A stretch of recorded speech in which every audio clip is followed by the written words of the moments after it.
La parole de Dieu mentionne les trois ennemis que nous avons à affronter.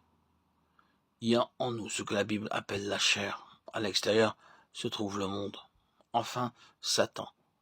La position d'Église est supérieure à celle de Satan. Dans l'Ancien Testament, trois peuples différents illustrent ses ennemis. Les Amalécites représentent la chair. Pour vaincre, il faut veiller dans la prière. Les Égyptiens représentent le monde enseveli dans la mer Rouge. Et les Cananéens représentent les puissances sataniques que nous devons vaincre et détruire progressivement. La chair agit contre le Saint-Esprit, car la chair a des désirs contraires à ceux de l'Esprit, et l'Esprit en a de contraires à ceux de la chair. Galates 5, 17. Le monde est opposé au Père. Si quelqu'un aime le monde, l'amour du Père n'est point en lui. 1 Jean 2, 15. Et Satan lutte contre Christ. Le Fils de Dieu a été manifesté afin qu'il détruisît les œuvres du diable. 1 Jean 3, 8.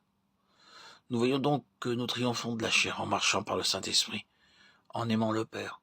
Nous vainquons le monde et Satan est défait par la foi en Christ. La chair est la manifestation du premier ennemi. Dans les âges passés, un archange est devenu égocentrique, a voulu s'élever pour devenir l'égal de Dieu. C'est de cette manière que le moi est entré dans le monde. C'est là l'origine du péché, du monde et de Satan. Quand Dieu a créé l'homme, il a donné une puissance immense, la capacité de se reproduire. L'homme est capable de perpétuer sa vie par sa descendance. À l'origine, Dieu avait espéré que l'homme mangerait le fruit de l'arbre de vie, possédant ainsi la vie de Dieu. Il pouvait la transmettre à sa descendance.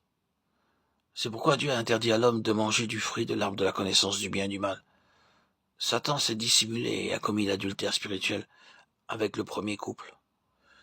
Il inocula sa semence empoisonnée qui se transmet à leur descendance. Satan est le père des menteurs. Jean 8, 44. Sa semence est le mensonge. La semence de Dieu est la vérité.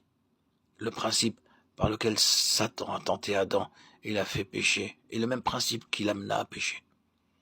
Satan a son royaume et sa famille. Il veut des enfants pour sa famille, des citoyens pour son royaume, afin d'exercer son autorité. Après la tentation et la chute de l'homme, l'action de Satan fut limitée à la terre, c'est-à-dire au monde. La malédiction l'a frappé. Tu marcheras sur ton ventre et tu mangeras de la poussière tous les jours de ta vie. Genèse 3, 14. Désormais, il pourrait régner, marcher sur terre et prendre les hommes issus de la poussière pour sa nourriture.